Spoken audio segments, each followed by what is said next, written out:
नमस्कार प्रिय दर्शक बंधुगण। थंबनेल तो आपण माने निश्चित भाव में देखि सारी जोठारे मु लिखी जे 18 वर्ष पर राहु अनियंत्रित हो जाइछंती एवं आज 1 अगस्त 2026 पर्यंत कर्कट राशि लोकंक जीवन में निश्चित भाव में एक बड़ परिवर्तन आसवाक जाउछि। तेणु एठारे आपण को राहुर स्वभाव को बुझिबा अत्यंत गुरुत्वपूर्ण है, कारण राहु हेउचंती एक वायुतत्वर ग्रह एवं तांकर प्रभाव सर्वदा द्रुत एवं आकस्मिक हो। सहित राहु जड़े व्यक्तिर जीवन में दुई प्रकार झड़ आनी था। गोटे हेउची जे से आपणकर समस्त समस्या को दूर करदेवे एवं आपण को रंकरु राजा मध्य करदेवे एवं अन्य झड़टी हेउची आपणकर व्यक्तित्व आपणकर जीवन को से हलाई दे थांती एवं आपण बुझी पारंती नाही जे हठात आपणकर जीवन केउ दिगरे चली जाउछि। सेतिपाई आज आमे जानिबा जे राहु महाराज शतभिषा नक्षत्र रे प्रवेश करिवा परे अगस्त 2026 पर्यंत से आपण को कौन सब फलाफल प्रदान करने को जाउछंती। तेणु भिडियोटी को आपण स्किप करंतु नाही, ध्यान सहकारे शेष पर्यंत निहाती देख, कारण राहुंकर स्वभाव अत्यंत प्रतारणापूर्ण होता है। तेणु जदि आपण राहुंकर गति को बुझीजिबे तेबे ये आपण को सफलता एवं सुजोग उभय प्रदान करिवे, किंतु जदि आपण तांकर संकेत गुडी को बुझी पारिबे नाही तेबे ये आपणकर प्राप्त समस्त जिनिस मध्य छड़ाई नहीं जाई पारंती। सेतिपाई तो एहानकु कलिजुगर राजा मध्य कहा जाए एवं ये एपरि एक अत्यंत शक्तिशाली ग्रह जहांकर वेग एवं प्रकृति पवन परि होता है, जहाँकि क्षणक भितरे सबु किछि ध्वंस कर दे। तेबे वर्तमान समय राहु आपणक कुंडलीर अष्टम घरे गोचर करुछन्ति। एही स्थानटी जीवन में हठात घटुवा घटना, मानसिक चाप एवं अन्यान्य समस्या गुड़िकर स्थान मध्य होइथाय। तथापि मध्य एही अष्टम घरे उच्च शिक्षा, गुप्त विज्ञान, गवेषणा, गुप्त धन एवं किछि प्रमुख अप्रत्याशित लाभ मध्य लुचि रहिछि। एहा सहित गुरुत्वपूर्ण कथाटी हैला एया जे राहु वर्तमान तांकर बंधुंक राशि कुंभ राशि रे गोचर करुछन्ति एवं बृहस्पति नक्षत्र बाहरी से निज नक्षत्र शतभिषा को मध्य स्थानांतरित होइछन्ति। तेणु निजर नक्षत्र रे बसिबा जंग राहु निजकु जणे राजा परि अनुभव करन्ति, जहा फल रे एही समय मध्य से व्यक्तिंक पई किछि बड़ असाधारण जिनिस आनी देबे। सेति जदि आपण निज जीवन रे किछि नुआ शिखिबा को, किछि नुआ अपडेट करबा को, नूतन प्रयुक्ति विद्या बुझिबा को किंबा आपणक कैरियर को आग को बढ़ाइबा पई इच्छुक अछन्ति बा नूतन दक्षता हासिल करबा को चाहछन्ति तेबे एही समय आपणक पई बहुत लाभदायक सिद्ध है। एही समय मध्य राहु उच्च शिक्षा रे मध्य सफलता आनी थांती। तेणु जदि आपण पीएचडी करबा को चाहछन्ति, गवेषणा करबा को चाहछन्ति किंबा किछि गुप्त अध्ययन करबा को मध्य चाहछन्ति तेबे राहु आपण को संपूर्ण भाव रे समर्थन करिवे। एबे आसंतु जानिबा एही समय आपणकर आर्थिक परिस्थिति किपरि रही। एही समय मध्य राहु आपण को गुप्त धन, हठात अप्रत्याशित धन किंबा अप्रत्याशित लाभ मध्य प्रदान करिवे। एसबु एपरि लाभ हेबो जे जहा आपण केबे कल्पना मध्य करि नथि। एहा व्यतीत किछि लोकंक क्षेत्र रे एही लाभ केवल थरे दुई थर नुहे बरं 3 किंबा 4 थर मध्य आसी पारे। तथापि मध्य राहुंकर स्वभाव हेउची जे आपणक प्रयास रे किछि ना किछि छोट छोट बाधा सृष्टि करे, जहा फल रे समाप्त होबा को थिबा कार्य गुडी को मझिरे अटकी जीव। आपण भाबिथिबे जे आज कार्य समाप्त होई जीव, किंतु देखिबे हठात किछि एक छोट बाधा आसी जाइछि, किंतु आपणको परीक्षा करिबा पई लाभ देबा पई एही बाधा गुडी को राहुंकर एक चाल होइथाय। यदि आपण ताकू बुझी सठिक दिगरे आपणकर कार्य गुडी को करिवे ताहेले निश्चित भाव रे राहु आपणको प्रगति प्रदान करिवे। एहा व्यतीत राहुंकर दृष्टि गुडी को बुझिबा मध्य आपणक पई अत्यंत गुरुत्वपूर्ण। शनिंकर परि राहुंकर मध्य 3टी दृष्टि रहिता है, पंचम, सप्तम एवं नवम दृष्टि। तेबे प्रथम रे राहुंकर पंचम दृष्टि आपणकर द्वादश घर उपरे पडुछि। द्वादश घर जहा कि खर्च, हॉस्पिटल खर्च, कोर्ट मामला, विदेश यात्रा एवं विदेश रे बसति स्थापन करिवार स्थान।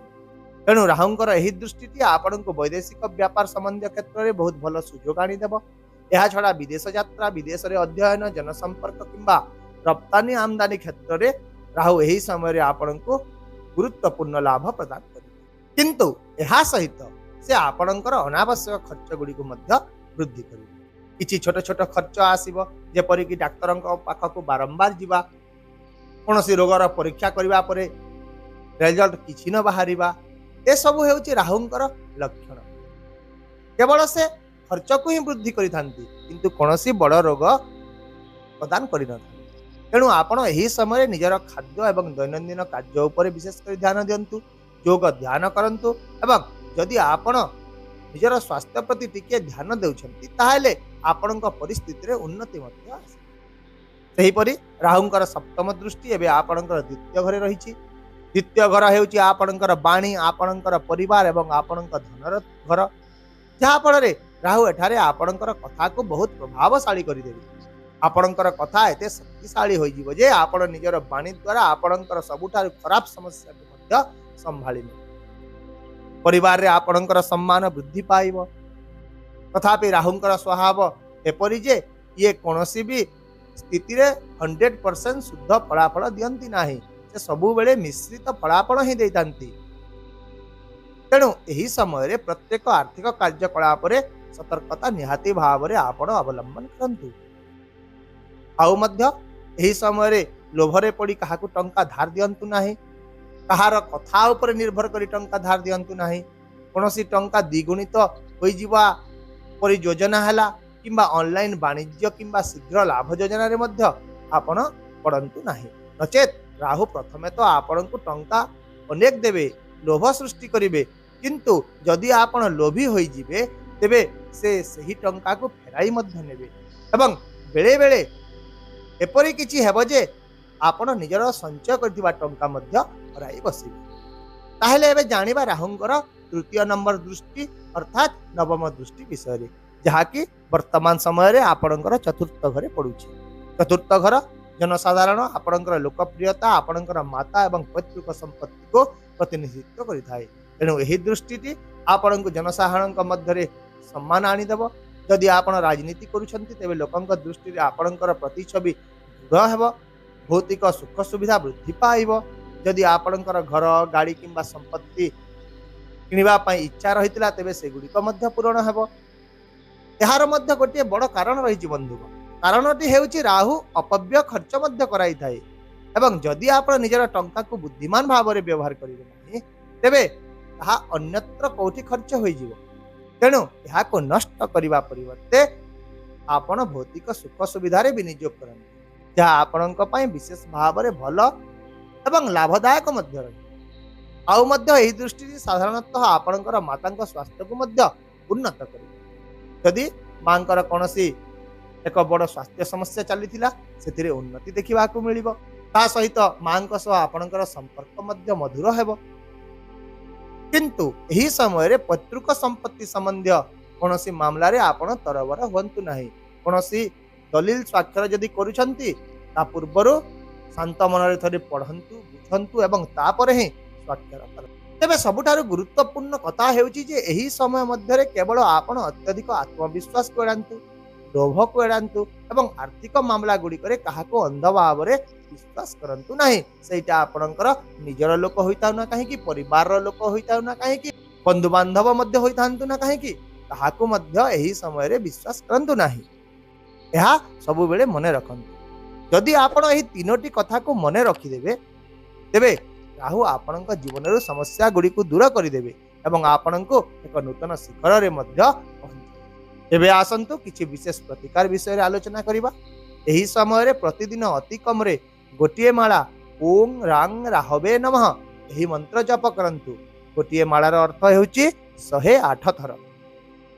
ଏହାକୁ ସବୁବେଳେ ଧ୍ୟାନ ଦେବେ। ତା ସହିତ ଆପଣଙ୍କ ଶୋଇବା ଗଦି ବା ବିଛଣା ତଳେ ଏକ ମୟୂର ପର ରଖିଦିଅନ୍ତୁ।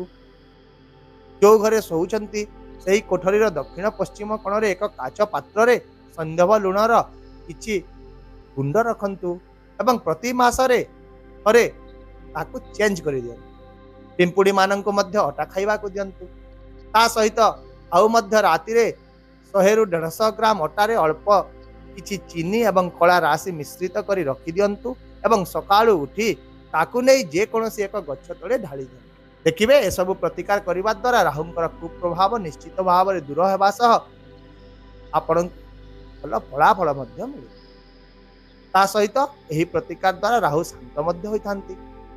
ଏହା ବ୍ୟତୀତ ଯଦି ଆପଣ ଧୈର୍ଯ୍ୟ ଏବଂ ବିଶ୍ୱାସ ସହିତ ଏହି ପ୍ରତିକାର ଗୁଡ଼ିକୁ ପାଳନ କରିବେ ନା, ତେବେ ରାହୁ ମହାରାଜ ନିଶ୍ଚିତ ଭାବରେ ଆପଣଙ୍କ ଜୀବନରେ ଏକ ଆଶ୍ଚର୍ଯ୍ୟଜନକ ପରିବର୍ତ୍ତନ ଆଣିବେ ଏବଂ ଅଗଷ୍ଟ 2026 ସୁଦ୍ଧା ଆପଣ ଅନୁଭବ କରିବେ ଯେ କିପରି ଭାବରେ କଷ୍ଟକର ପରିସ୍ଥିତି ଗୁଡ଼ିକ ଧୀରେ ଧୀରେ ସହଜ ହେବାରେ ଲାଗିଛି ଏବଂ ଭାଗ୍ୟ ମଧ୍ୟ ବୃଦ୍ଧି ପାଉ।